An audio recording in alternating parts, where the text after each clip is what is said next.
May isang pamilya na may kanya-kanyang ginagawa. May nagte-text, may nakikinig ng music, at may nagsasalwi. At isa doon ay may isang nakaramdam ng doon. At yun ay yung nag-aaral. Dahil concentration ang pag-aaral action.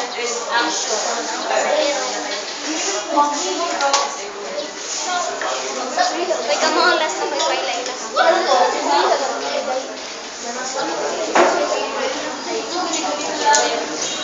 Ila-ila. Ito asa.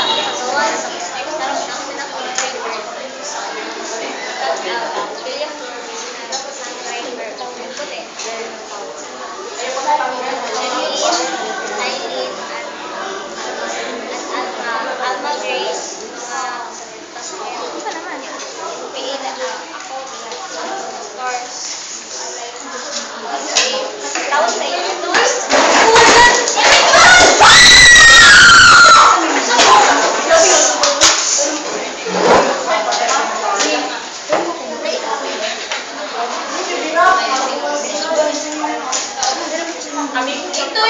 Ito yung karaniwan makikita natin. May namamatay, may na-injury. At yung isa natin ay yung hindi tayo mag-panic. Imbis na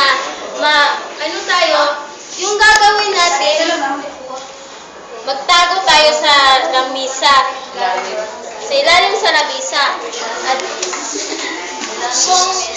kung ano man yung mangyari, kung may lupa man ang bumagsak or kahit ano yung isamin, hindi masyado masasaktan dahil misa yun, hindi masyado, or kung ano man siya ng lupa, meron siyang yung parang vacuum na medyo makakahinga lang kahit kunti. Then, hindi naman siguro mga ilang oras siguro may mag-rescue na naman siguro.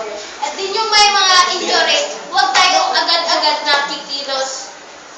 Para hindi tayo masyado yung parang masugatan or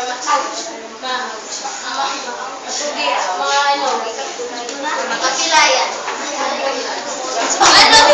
Pag meron tayong mga sitwasyon, huwag tayong mag-panic. Kasi doon yung panic, doon tayo maanuhan ng yung hindi pa sana namatay, panic agad eh. Unahan yung panic, hindi tayo palagi. Imbis na mag-isip tayo, huwag tayo mag-panic. Then isa yun sa mga delikado, yung panic. Kasi pag mag-panic tayo, wala na tayong maiisip.